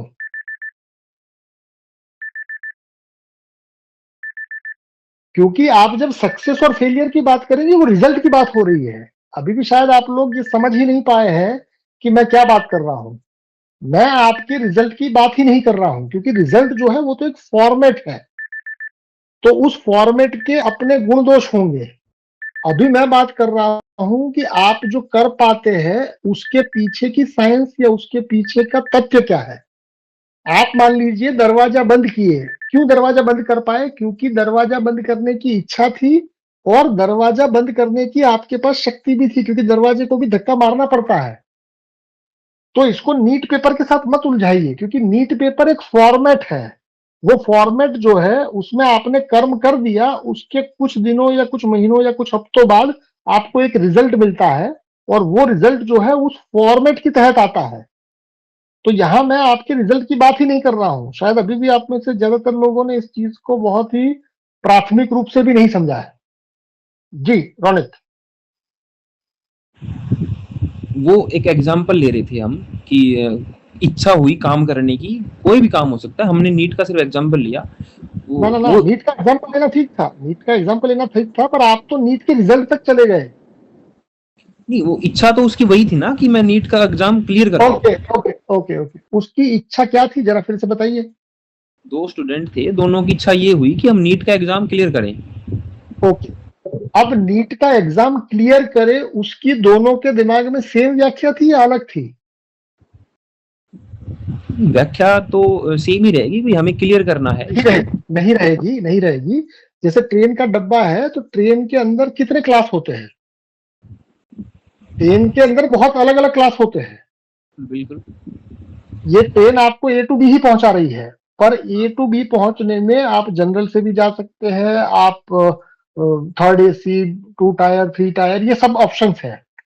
तो क्या आपको लगता है कि इन सब के पीछे समान ऊर्जा और समान इच्छा लगती है? देखिए, मैं सबसे पहले इसको इस तरीके से समझता हूँ कि सबसे पहले इच्छा हुई कि नीट का एग्जाम क्लियर करना है, उसके बाद वो किस तरीके से जाएगा। अब थोड़ा रुक जाइए भाई। नीट का एग्जाम क्लियर करना है, ये आपका सपना हुआ, इसको इच्छा कहना ठीक है, वहां तक ठीक है। पर ये जो इच्छा है, इस इच्छा के बाद अब आप जब शक्ति की बात करते हैं, तो उस शक्ति में आप अगर ये समझ रहे हैं कि मैं नीट के एग्जाम हॉल तक गया, भाई उसके अंदर ठीक है, उसके अंदर शक्ति आपकी सेम लगती है, पर उसके अंदर आपका पास होना और फेल होना, उसका तो इससे कोई लेना देना ही नहीं है। क्योंकि वो पास करना और फेल करना वो तो नीट का फॉर्मेट तय कर रहा है, आपकी इच्छा और शक्ति नहीं तय कर रही है। ये दोनों स्टूडेंट अपनी जो ऊर्जा लगाएंगे वो फॉर्मेट के हिसाब से तो पढ़ेंगे ना। इन दोनों को फॉर्मेट पता ही नहीं है, वो तो अभी आपको भ्रम समझना पड़ेगा। वो दोनों में से हो सकता है दोनों भ्रम में हो सकता है दोनों में से एक भ्रम में हो, क्योंकि अभी भी आप लोग कर्म और कर्म के फल के बीच का अंतर शायद भूल चुके हैं। भाई यहां मैं बात कर्मों की कर रहा हूं, जब आप रिजल्ट की बात कर रहे हैं तो वो कर्म नहीं है, वो कर्म फल है। तो कर्म फल तो आपके हाथ में ना पहले था ना आज है। देखिए, आपने एग्जाम्पल दिया कि किसी व्यक्ति की इच्छा हुई दरवाजा बंद करना है, अब उसकी इच्छा हुई, उसने शक्ति लगाई, अब दरवाजा जैसे बंद हो गया, उसकी इच्छा पूरी हुई, तो वो भी तो कर्म फल हुआ ना दरवाजा। अरे मेरे भाई, इस दरवाजे को बंद करने में कोई ऐसा फॉर्मेट काम नहीं करना था जो सबके दिमाग में अलग अलग हो। दरवाजा बंद करना और दरवाजा चालू करना, इसमें कोई फॉर्मेट अलग नहीं है। आपको कुछ भी करना है तो कुछ भी करने में, अगर आप रिजल्ट की बात कर रहे हैं, रिजल्ट हमेशा क्या होता है, ये जो मैं सिद्धांत आपको दे रहा हूं वो प्रोसेस का सिद्धांत है, शायद आप यही भूल रहे हैं। आपको कितने नंबर मिलेंगे इसके ऊपर नहीं है। ये नंबर मान लीजिए कि किसी ने बोल दिया कि मुझे 99% चाहिए, ये मेरी इच्छा है और मेरी शक्ति नहीं, ये इच्छा शक्ति की बात ही नहीं है, ये तो माया की बात हो गई। ये 99% की आप जो बात कर रहे हैं वो तो माया का जगत वहां शुरू हो गया। वहां तो बहुत बड़ा कंफ्यूजन है जो आने वाले दिनों में आपको क्लियर होगा। अच्छा, इसी में तो उलझे हुए, इसी में तो लोग उलझे हुए हैं। तरीके से समझ सकते हैं कि नीट की एग्जाम के लिए जो प्रिपरेशन होगी उसमें जो हाँ। इच्छा और शक्ति लगेगी। नहीं देखिए, प्रिपरेशन तक ठीक है, मैं अभी भी कह रहा हूं कि आपके कर्मों का गणित है ये।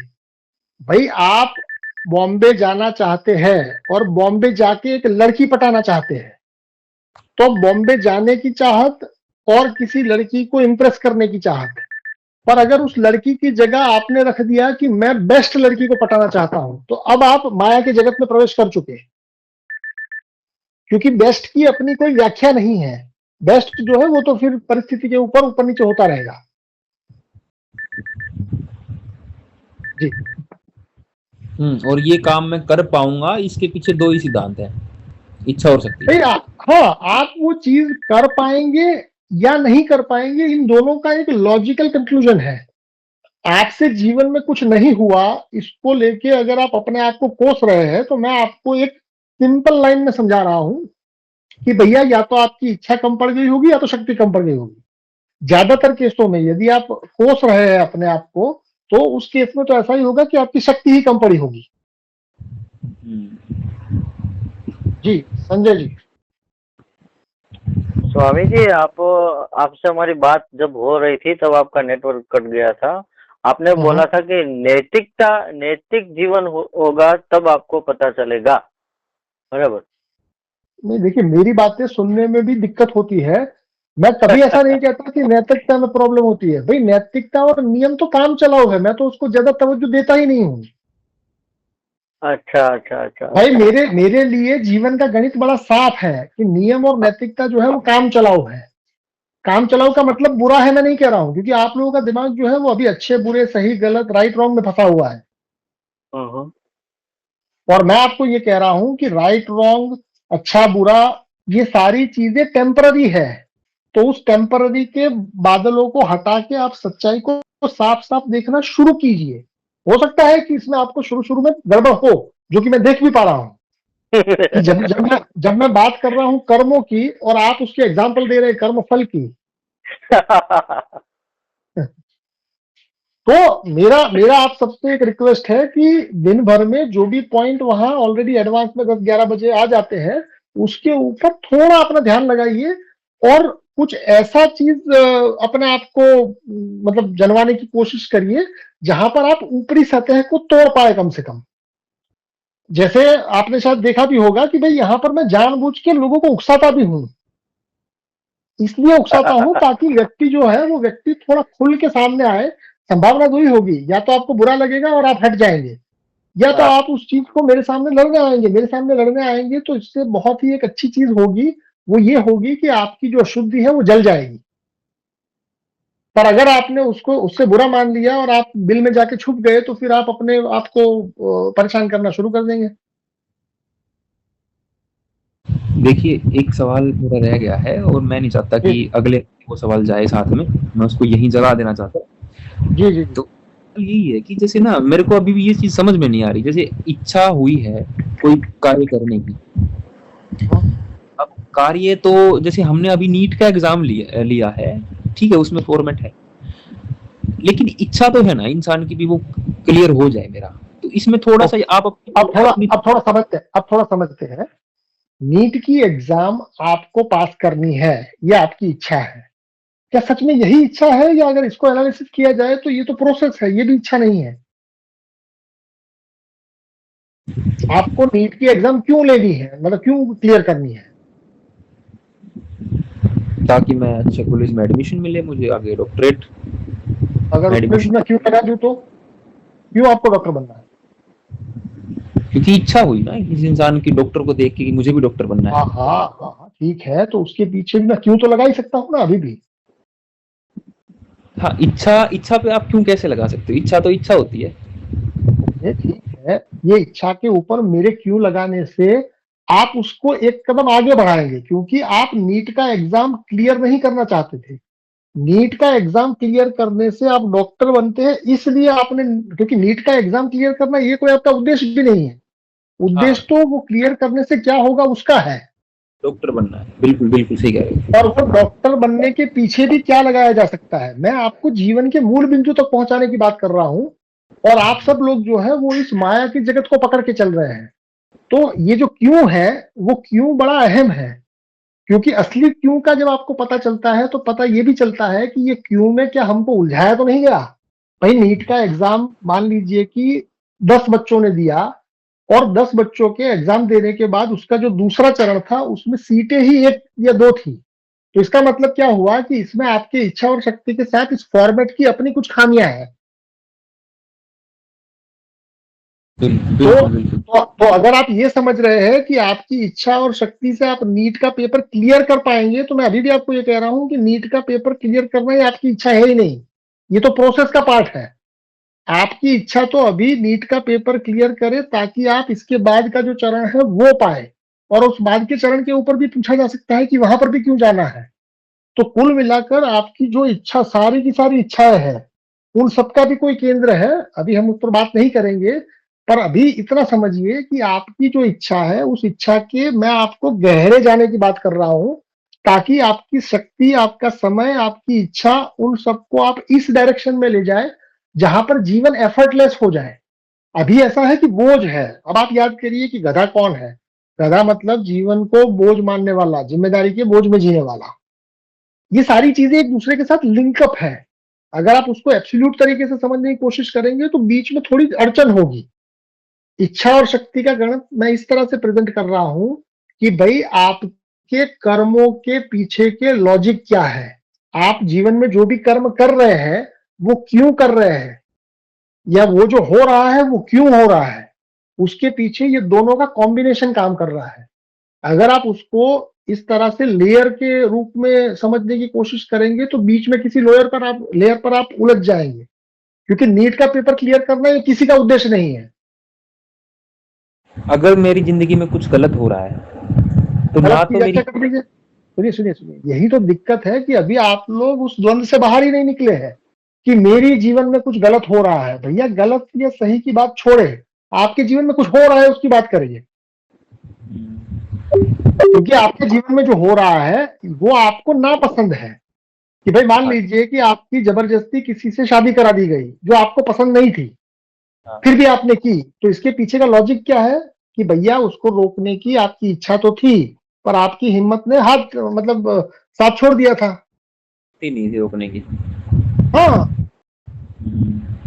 मतलब कि इच्छा और शक्ति जो है वो बहुत सुपर साइंस है, पर उस सुपर साइंस को आप यदि मैं 10वीं में मेरे 50 नंबर क्यों नहीं आए इसके ऊपर लाएंगे तो ये 50 नंबर का ना आना ये आपकी इच्छा और शक्ति की बात ही नहीं है। वो तो एक फॉर्मेट की बात है जिसको आप ठीक से नहीं समझे हैं, और वो फॉर्मेट जो है वो फिर आपको शोषण के तरीके से समझना पड़ेगा कि ये फॉर्मेट जो है वो कहीं मेरा शोषण करने के लिए तो नहीं है।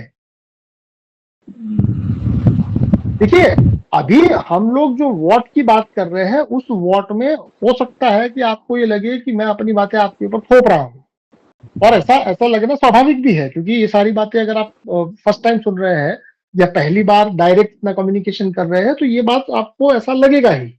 पर ये लग रहा है उसके ऊपर थोड़ा और चिंतन करिए, ताकि इसकी गहराई में जाके आपको ये जो लाइनें हैं कि भाई नियम और नैतिकता काम चलाओ है वो प्रैक्टिकली समझ में आए कि बात तो ठीक ही है। यदि नियम और नैतिकता के ऊपर हमने ज्यादा जोर लगा दिया, अगर उसको एकदम सर का ताज बना लिया, तो उससे शोषण के अलावा कुछ हो ही नहीं सकता। जी अब कुछ थोड़ा क्लियर हुई चीजें। ये सवाल है, फिर भी देखिए मेरी बात करने के बाद भी आपके सवाल बने रहे तो उनका स्वागत ही करता हूँ। तो इस तरह से मत लीजिएगा कि भाई मैं आपकी आवाज को रोकना चाहता हूँ। मैं चाहता हूँ कि आपकी आवाज गहरी हो। गहरी का मतलब ये हुआ कि आप उसको एक लेयर तक ही ना समझे, क्योंकि जैसा आपने कहा कि नीट की एग्जाम की मेरी इच्छा है पास करने की, तो हकीकत में वो कोई इच्छा नहीं है। वो इच्छा आप में डाली गई है ताकि आप उस इच्छा के साथ उलझे। यहाँ पर बात जो हो रही है वो ये है कि इच्छा और शक्ति के थ्रू काम होता है। तो ये काम जो हो रहा है वो आपके लिए वो फॉर्मेट काम कर रहा है। तो फॉर्मेट का काम हो रहा है क्योंकि फॉर्मेट को पता है कि इस आदमी की इच्छा और शक्ति के साथ कैसे खेला जाए।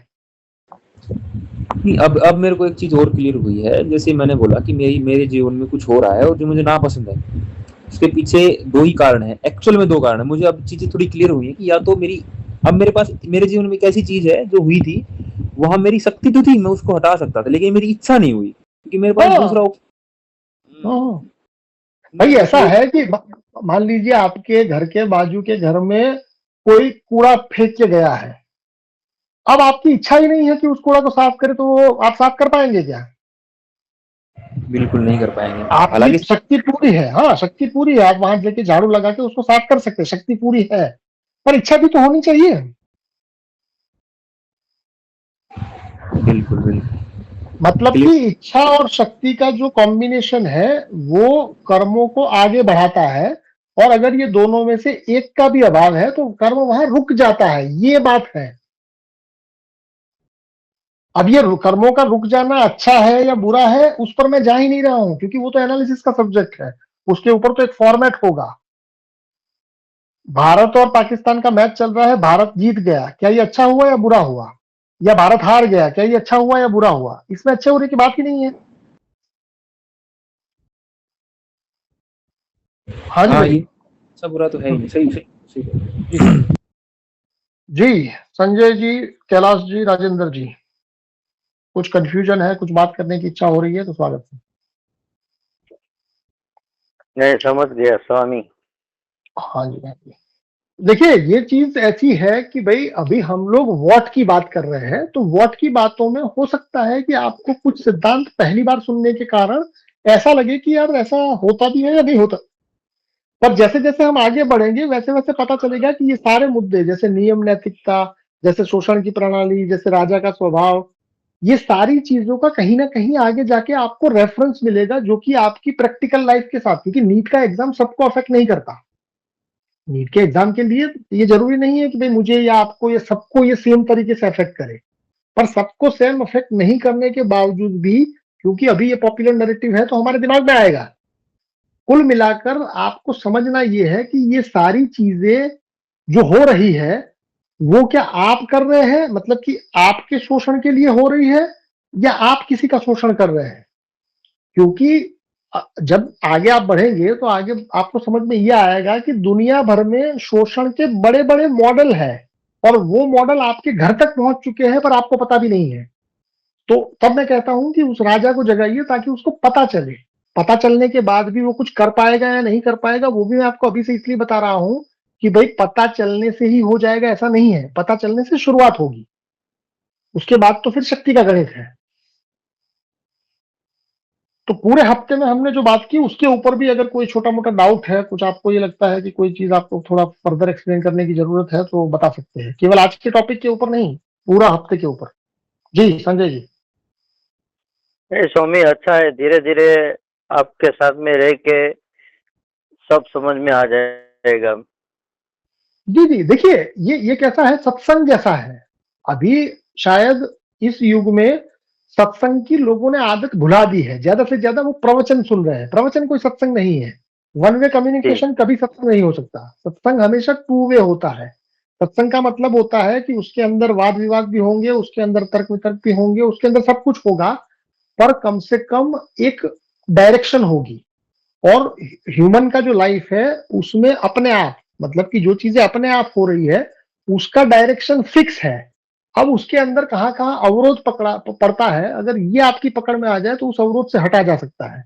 कुल मिलाकर जो मैं बात कर रहा हूं वो ये है कि जीवन का अपना एक फ्लो है, और उस फ्लो में कहाँ कहाँ अवरोध पड़ता है उसको जानिए, उसको पहचानिए, और फिर उसको दूर करने की आप जो भी कोशिश कर सकते हैं उसमें शक्ति का गणित आएगा। क्योंकि ऐसा नहीं है कि ये सब आपने जान लिया तो दूसरे दिन आपके जीवन में पूरी तरह से जीवन बदल जाएगा, नहीं, पर बदलाव की शुरुआत होगी। और ये शुरुआत आपको पता ये चलेगा कि आप ये चाहते थे, पर आपको उस चाहत का भी नहीं पता था, क्योंकि उसके ऊपर आपने कोई प्लास्टर कर दिया था। तो उस प्लास्टर को तोड़ के उस असली स्वभाव को जगाने की यहाँ बात हो रही है। आप याद कीजिए कि इस पूरे फॉर्मेट का जो नाम दिया गया है वो नाम ये है कि राजा की प्रकृति, मतलब आपका मूल स्वभाव, मनुष्य का ओरिजिनल सेल्फ। तो ओरिजिनल जो स्वभाव है उसके ऊपर दबाव कहाँ कहाँ पड़ता है, उसके ऊपर डाइवर्जन कहाँ कहाँ है, उसकी हम बात कर रहे हैं। और इसकी बातों को समझाने के लिए मैंने जो फॉर्मेट चुना है वो फॉर्मेट ये है कि पहले हम क्या देखेंगे, फिर हम क्यों देखेंगे, फिर हम कैसे देखेंगे, बीच बीच में आप सबको मैं छेड़ूंगा भी। और मेरे छेड़ने से अगर आप छिड़ गए, अगर आप कम्युनिकेशन बंद कर दिए तो मेरा तीर जो है वो फेल जाएगा। मैंने वो तीर आपकी कम्युनिकेशन को बंद करने के लिए नहीं किया है, आपको उकसाने के लिए किया है। जी जी। बहुत बढ़िया मेहनत है स्वामी जी आपकी। जी जी जी जी जी, चलिए। हाँ रोनित। मैंने अभी ना सारे पोस्टर को देखा एक एक करके, और सारे लगभग क्लियर हैं, बस एक दो सेवंथ पॉइंट था हमारा। हाँ मैं एक बार रिपीट पढ़ के बता देता हूँ। सिद्धांत और कार्य प्रणाली, स्पष्टता और सत्ता। इसके ऊपर एक बार तो आप एक बार वो जी मतलब अपना।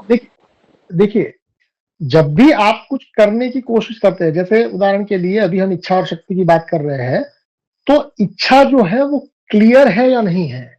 मतलब कि मान लीजिए कि आपको अपने मोहल्ले में एक गार्डन बनाना है, या गार्डन बना बनाया है, उसकी सफाई करनी है। अब जाहिर सी बात है कि ये आप अकेले नहीं कर पाएंगे, इसके लिए आपको सहयोग करना पड़ेगा। आप अकेले जाके झाड़ू लगाने जाएंगे तो आप मर जाएंगे, तो उसके लिए आपको सबका सहयोग चाहिए।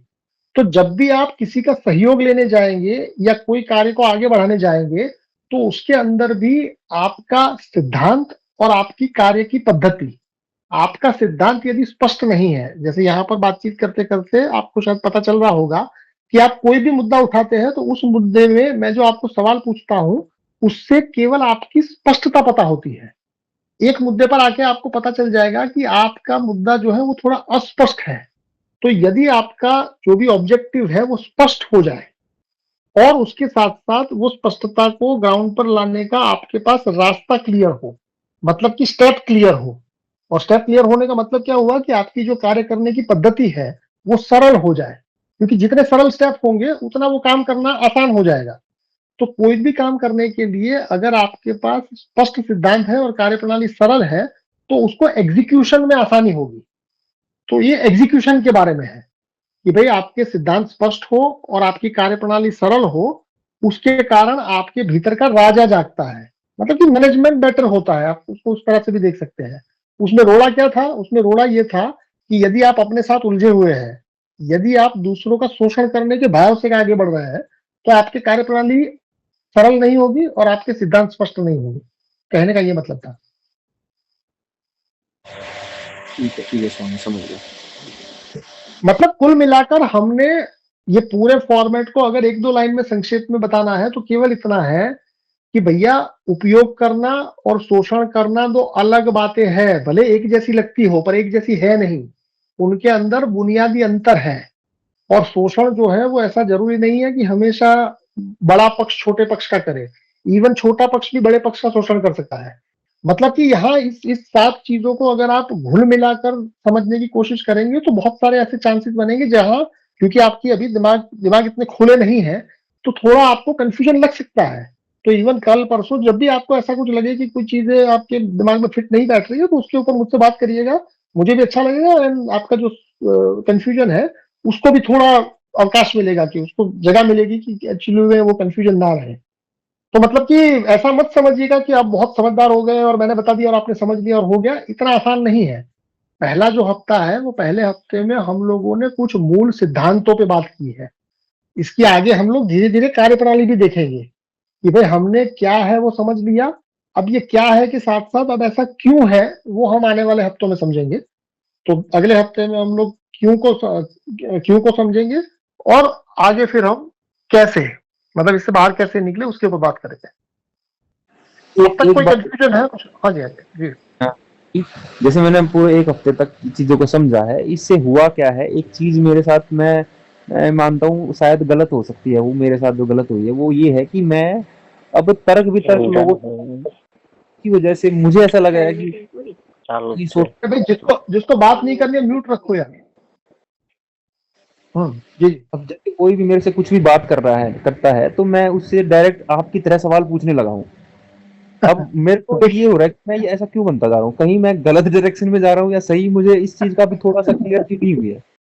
तो वो देखिए, सवाल पूछने की अभी व्यक्ति को आदत नहीं है, और सवाल के उत्तर देने की भी व्यक्ति को आदत नहीं है। देखिए, सवाल पूछने से आप किसी का अपमान नहीं कर रहे हैं। जैसे आप सबको मैं सवाल पूछ रहा हूँ, आप सबके सवाल का स्वागत भी कर रहा हूँ, क्योंकि अभी दुनिया ने केवल जवाबों को मान के चला है। जैसे कोई प्रवचन सुनते हैं उसमें क्या होता है, सवाल नहीं होता, जवाब ही होते हैं सारे। तो जवाब के पहले यदि सवाल होगा तो एक लिंक बनेगा। यहाँ कम्युनिकेशन हो रहा है, यहाँ मैं आपको कोई नैतिकता नहीं सिखा रहा हूँ। मैं आपके साथ कम्युनिकेट कर रहा हूँ। ये इसको बोलते हैं ना कि भाई अगर दूध में से मक्खन निकालना हो तो उसको क्या बोलते हैं, उसको मथना पड़ेगा। मथना पड़ता है। तो ये मंथन चल रहा है, और मंथन हमेशा सवाल जवाब दोनों में होता है, केवल सवालों से या केवल जवाबों से नहीं होता। ये कम्युनिकेशन से चीजें शुरू होती है। सवाल को मैं इतना अहमियत इसलिए देता हूं क्योंकि जिज्ञासा से सवाल निकलते हैं, और वो सवाल जो है वो कम से कम आपके दिमाग में या तो आपका कचरा दूर हो जाएगा या तो सामने वाले का हो जाएगा। कम से कम दोनों में से एक का तो कचरा दूर होगा ना। बिल्कुल बिल्कुल। जी धन्यवाद। राजेंद्र जी, आप यदि फ्री है कुछ बता सकते हैं तो बताइए। काफी 2-3 दिन से आप आ तो रहे हैं पर आपकी आवाज नहीं सुनने को मिल रही है। जी कैलाश जी, संजय जी, राजेंद्र जी और रोनित जी, आप भी कुछ है तो बताइए, बाकी फिर इसको खत्म करें। तो एक फाइनल टिप्पणी आप सबसे लेना चाहूंगा कि ये पहला हफ्ता जिसमें हमने वॉट के ऊपर बात किया, वॉट को हमने उपनिषद कहा एज ए टाइटल, और उसके अंदर अंतर्गत हमने राजा के स्वभाव की बात की, गधे और बंदर की बात की, नियम नैतिकता की बात की, कुछ पौराणिक कथाओं का रेफरेंस लिया। तो इन सबको जोड़ के जो भी कुछ आपने समझा संक्षेप में, जितना संक्षेप में बता पाएंगे उतना अच्छा रहेगा। अगर थोड़ा लंबा बताना चाहते हैं तब भी स्वागत है। तो इस हफ्ते में आपने क्या क्या जाना, या कोई एक ऐसा बिंदु बताइए जो आपने पहली बार सुना हो और आपको मजा आ गया हो। जी रोनित, आपसे शुरू करें। देखिए, बिंदु तो लगभग सारे पहले से सुने होते, लेकिन जो उनका समझने का तरीका जो आपने वो जो है ना वो कमाल का लगा मुझे। क्योंकि कोई भी चीज है ना, जैसे लॉ जितने भी बनाए हुए हैं वो सारे पहले से थे, लेकिन उनको समझा नहीं आज तक किसी ने इस तरीके से, जिस तरीके से हमने जैसे एनर्जी का नियम ही देखा भाई, ऊर्जा नियम भाई, उस जिस तरीके से हमने उसको रिलेट कर पाया ना यहाँ एक हफ्ते में, मैं आज तक उसको ना कर पाया था। और मैं जिसको भी बता रहा हूँ ना अभी मेरे जीवन में इस चीज को, वो अचंभित हो जा रहा है। मतलब ये चीज हम लेवल पे तो सोच ही नहीं पाएगा कभी। क्योंकि ऊर्जा का नियम कोई मैंने या आपने नहीं बनाया है, वो तो ऑलरेडी बनाया है, और सभी लोग उसको मोरलेस जानते भी हैं, पर वो लाइफ में इतना रिलेटेबल है, ये शायद इस फॉर्मेट की वजह से समझ में आ रहा है धीरे धीरे। बिल्कुल, ये चीज मेरे लिए अद्भुत है कि हम इतने गहराई से चीजों को समझ रहे हैं। बहुत बढ़िया। जी कैलाश जी, आपका कोई final comment? Mister Kailash. Sanjay ji आप बताइए। हाँ कैलाश yes।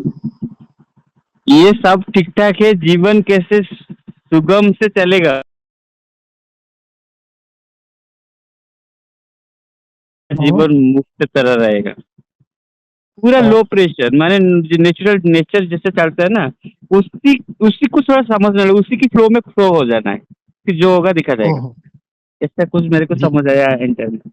ओके ओके, बढ़िया। जी संजय जी आप बताएं, कोई फाइनल कमेंट आपका?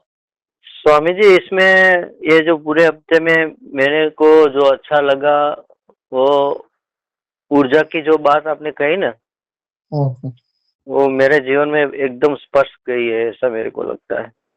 ओके ओके, बहुत बढ़िया। चलिए तो फिर शुभ रात्रि आप सबको, और कल से हम बात करेंगे जीवन के क्यों की। अभी हमने जो बात किया है वो क्या की बात की है। अब थोड़ा इस अभी अभी का जो फॉर्मेट था उसमें हमारा मेन कंसंट्रेशन था वो क्या के ऊपर था। अब हम थोड़ा इससे और गहरा जाएंगे, पर गहरा जाने का अर्थ ये नहीं है कि हम पौराणिक कथाओं की बात करेंगे। अब हम जो बात करेंगे वो आपकी डेली लाइफ को अफेक्ट करेगा। उसके अंदर आप जिस अवस्था में फिलहाल है, चाहे आप स्टूडेंट है, चाहे आप काम कर रहे हैं, चाहे आपका बिजनेस है, चाहे आप रिटायर है, चाहे कुछ भी कर रहे हैं जीवन में, तो उसमें आपको आने वाले जो एक हफ्ता होगा, उस एक हफ्ते के अंदर आपके ग्रोसरी से लेके आपके पेट्रोल, ये सब के चीजों में क्या हो रहा है और इसके पीछे कौन सा गणित काम कर रहा है, उसके ऊपर बात करेंगे। थोड़ा मुद्रा के ऊपर बात करेंगे। और आई होप कि अभी तक जो बात किया है वो यदि आपको समझ में आया है, कम से कम उस डायरेक्शन में आपकी गति शुरू हुई है, तो फिर आने वाला चरण जो है वो समझना आसान भी होगा, इंटरेस्टिंग भी होगा। पर यदि इसमें ही आपका दिमाग अभी उलझा हुआ है तो हो सकता है आगे आपको कुछ समझ में ना आए। तो कल पूरे दिन में यदि कोई भी चीज ऐसी अगर आपको इस फॉर्मेट में लगी हो, फिलहाल जो भी हमने आपसे बात की उसमें, कि उसके ऊपर आपको थोड़ा फर्दर एक्सप्लेनेशन चाहिए या कहीं आपका दिमाग अटका हुआ है, तो आप मुझे दिन भर बात कर सकते हैं, और रात को हम आने वाले चरण में मुद्रा के ऊपर बात शुरू करेंगे, जिसमें जीवन के क्यों के बाबत बात होगी। शुभ रात्रि आप सबको, और आशा करता हूं कि कल आप में से ज्यादा लोग प्रेजेंट रहेंगे। शुभ रात्रि। हाँ जी।